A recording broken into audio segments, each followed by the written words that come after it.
Rain polished the pavement into a mirror, broken by headlights and hurried footsteps. Outside Crestwood Apartments, tenants rushed past, clutching umbrellas against the sharp wind. Among them stood Daniel Cole, dressed in scuffed jeans and a gray hoodie, holding a clipboard slick with rain. He could have been mistaken for a courier, or maybe a maintenance worker called out at midnight. That suited him just fine.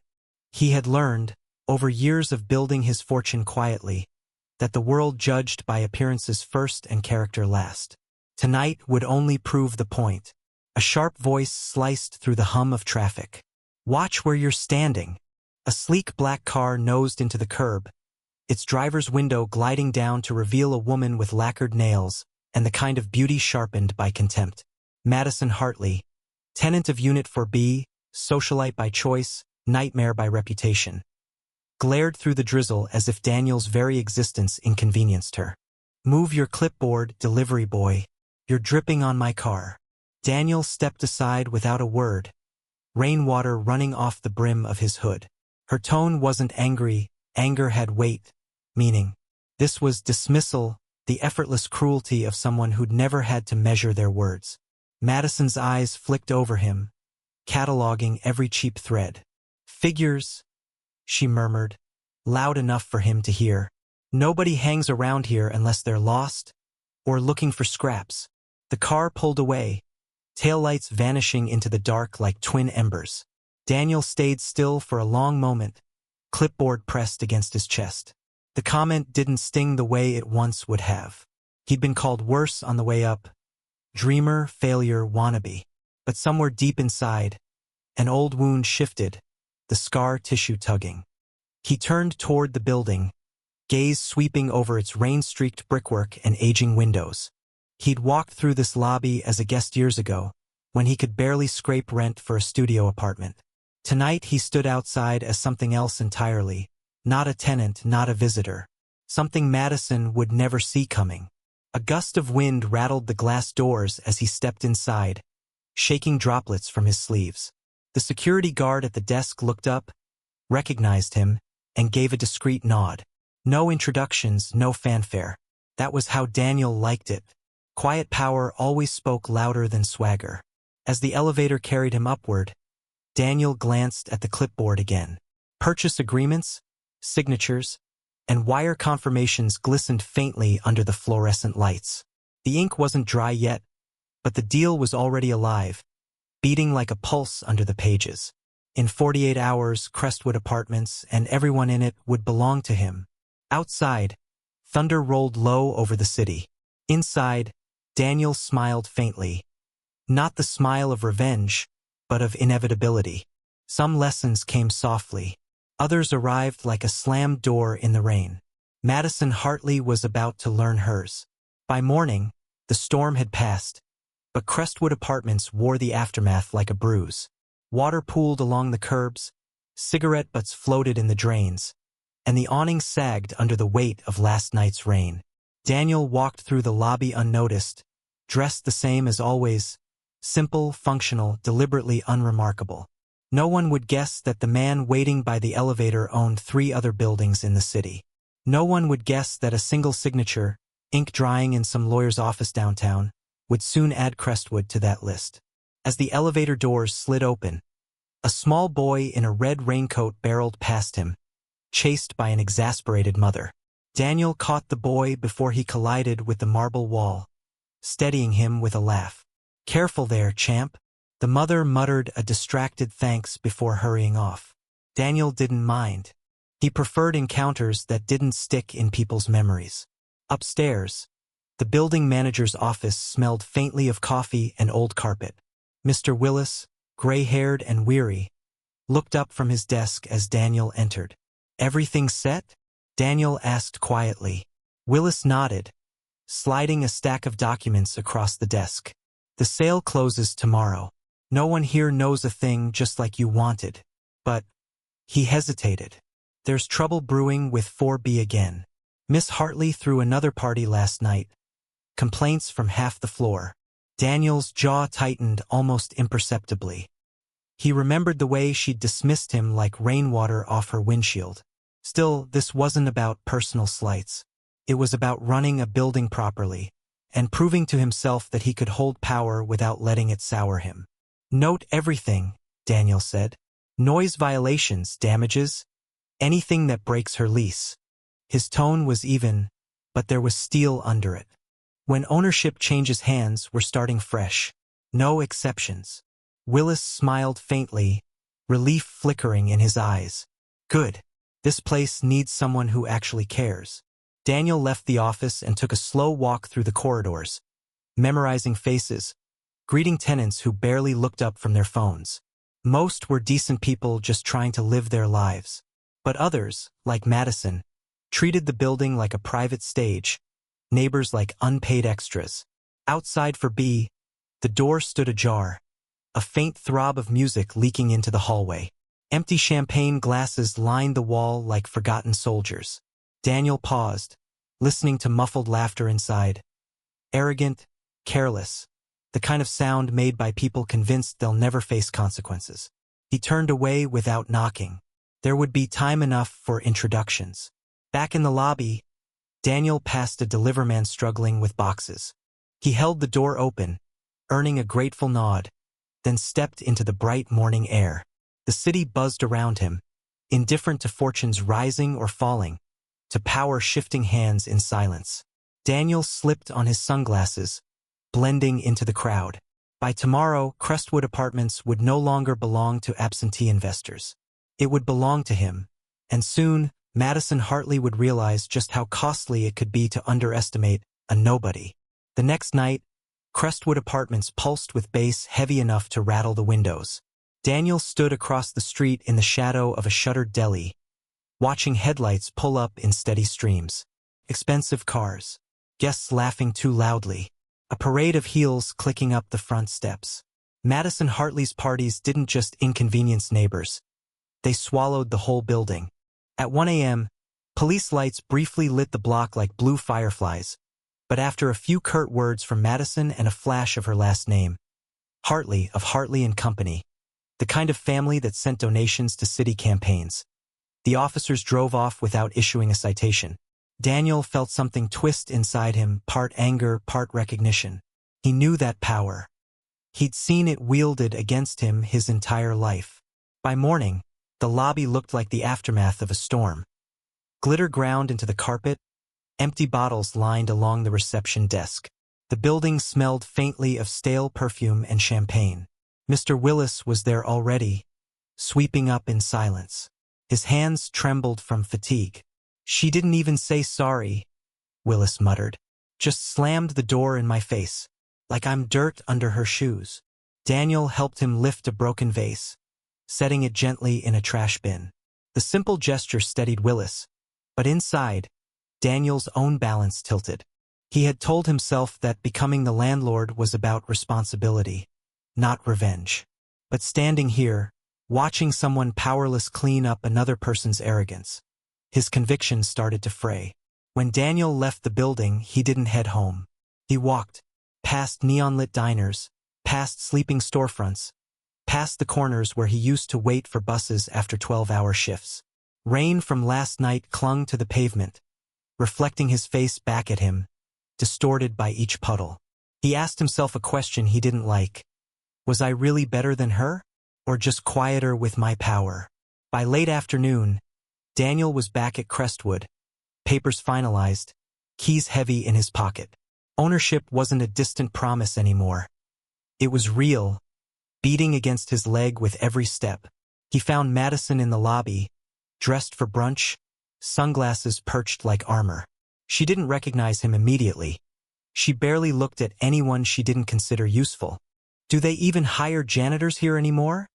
she scoffed to a friend, gesturing at the scuffed floor. "This place is turning into a dump.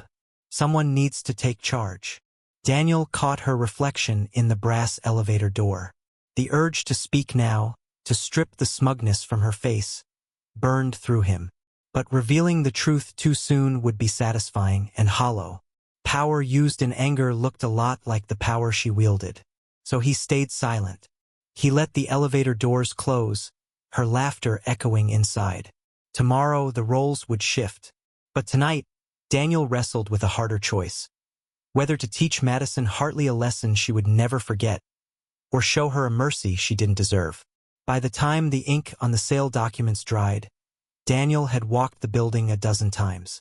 He knew which elevators stalled, which tenants skipped rent, and which units needed repairs no one had bothered to make. What he didn't know was how long he could keep his composure around Madison Hartley. The first week of ownership, he stayed invisible. No grand announcement, no office nameplate.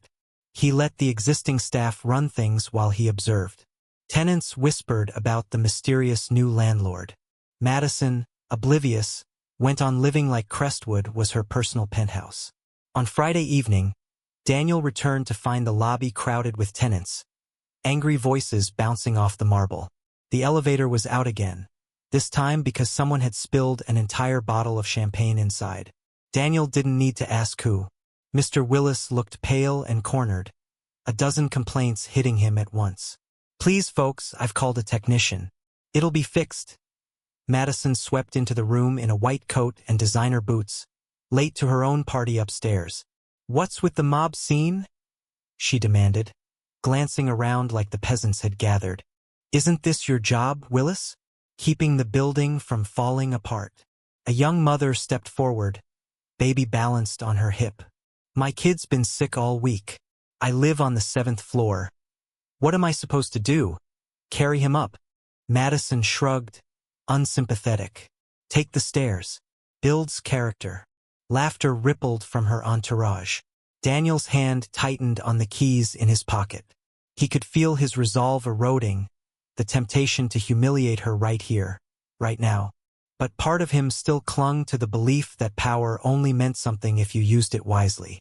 "Maybe if the building had real management," Madison continued, voice sharp enough to cut glass, "we wouldn't have these problems. Somebody needs to get fired." Willis flinched. The old man's pride was thin armor, and Madison had just driven a nail through it. Daniel stepped closer, unable to stand by any longer. "Careful," Daniel said evenly, his voice carrying across the lobby. Madison turned, finally looking at him. For a beat, confusion clouded her face before contempt returned. "Oh, it's you again, the nobody with the clipboard. What are you doing here? Handing out takeout menus?" Her friends chuckled. Daniel didn't react. He simply looked at her, long enough for silence to grow uncomfortable. "You might want to watch how you speak to people," he said. "Situations change fast." Madison smirked, mistaking his calm for weakness. "Spare me the fortune cookie wisdom. People like me don't answer to people like you." She brushed past him, heels clicking toward the stairwell. Daniel exhaled slowly. His pulse was steady, but inside, a decision had hardened. He'd hoped to handle this quietly, professionally. But Madison had crossed a line. Not against him, but against everyone else in this building. Tomorrow, she would learn who she really answered to. Morning sunlight poured through Crestwood's tall lobby windows, turning the marble floor into liquid gold. Tenants gathered in cautious clusters, summoned by a notice slipped under every door. Mandatory meeting. New ownership announcement. Madison arrived late, sunglasses masking a hangover, coffee balanced in manicured fingers. She barely glanced at the crowd as she pushed through, irritated to be pulled from her Saturday brunch plans. At the front, Mr. Willis stood beside Daniel, who had traded his hoodie for a charcoal suit. The change was subtle, but it carried weight. The clipboard was gone. In its place, Daniel held a slim leather folder embossed with a single silver crest, the mark of the company that now owned Crestwood Apartments. Willis cleared his throat. "As of this week, the building has a new landlord. He's here to meet everyone and talk about changes." Daniel stepped forward. Murmurs rippled through the room. A few recognized his face from the hallways, though they couldn't place him. Madison did, and smirked, thinking it was some kind of joke. "This guy," she scoffed, loud enough for everyone to hear.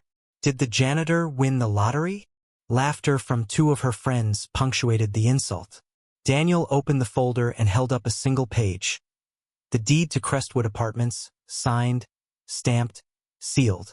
"No lottery," he said calmly. "Just work."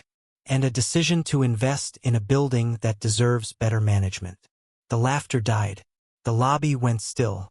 "I'm Daniel Cole," he continued, voice steady but carrying an edge of steel.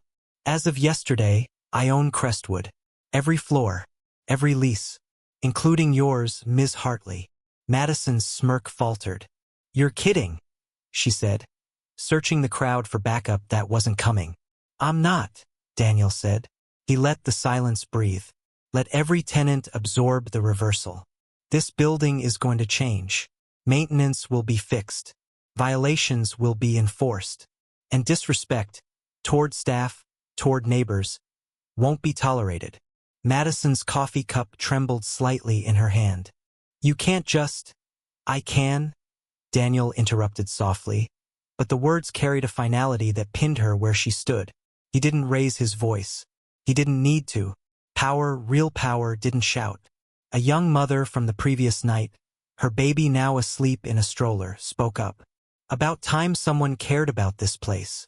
Several tenants murmured agreement. The weight of the room shifted away from Madison, leaving her exposed. Daniel closed the folder.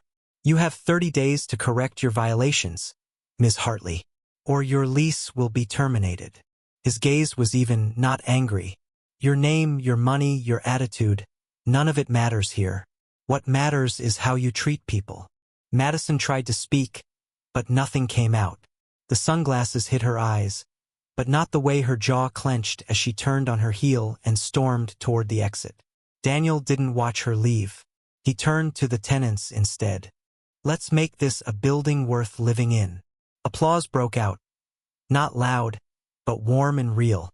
For the first time, Crestwood felt awake. Crestwood Apartments changed quickly after that meeting. The broken elevator was repaired within a week. Security improved. Tenants who had been ignored for years found their complaints answered within hours. And for the first time in memory, people greeted one another in the hallways, a community forming where there had only been locked doors. Madison Hartley vanished from the lobby for days. When she finally emerged, the flawless composure was cracked. Her parties stopped. The entourage disappeared. She walked with her head down, avoiding neighbors she once brushed aside. Daniel noticed. He didn't gloat. He didn't need to. Owning the building had never been about humiliating her. It was about proving that respect, not arrogance, shaped real authority. But Madison's silence gnawed at him. He wondered if she was angry, or embarrassed, or maybe learning. 2 weeks later, he found her waiting outside his office door. No sunglasses this time, no performance. Just Madison, pale and unsteady, holding a single envelope. "I came to pay for the damages," she said quietly. "And to say I'm sorry. Not because I'm scared you'll evict me. Because I was wrong." Daniel studied her face. The sharp edges of pride were still there, but dulled by something human. Fear, yes, but also understanding. "You don't owe me an apology," Daniel said. "You owe it to everyone you disrespected." Madison swallowed hard. "I know." She hesitated, then looked him in the eye. "But thank you for not destroying me. You could have." Daniel thought about that as he took the envelope. He could have made an example of her. He could have turned her arrogance into rubble, the way people once tried to do to him. But power wasn't worth much if it only mirrored the cruelty you'd endured. "Use this place differently," he said finally. "Start by being someone your neighbors don't have to fear." Madison nodded, almost imperceptibly, and walked away. Whether she would change for good, Daniel couldn't know. But for the first time, she looked less like a villain and more like a person capable of learning. Months passed. Crestwood thrived under its quiet new landlord. Daniel kept his hoodie, kept walking the halls as if he were still invisible. The tenants knew better now, but he never cared for recognition. Respect wasn't something you demanded. It was something you cultivated. On a rainy evening, one much like the night Madison first dismissed him, Daniel stood under the awning watching water ripple across the street. A delivery boy rushed past, drenched and late. Daniel held the door open, smiling. The kid muttered a distracted thanks and hurried on. Daniel didn't mind. He had been that kid once. He knew how it felt to be unseen, to be underestimated. And he knew now how to answer it, not with revenge, but with quiet proof that nobody stays nobody forever. As thunder rolled over the city, Daniel glanced at the glowing windows above, each one holding a life, a story. The building was awake, alive, and his. And for the first time in years, so was he. 5.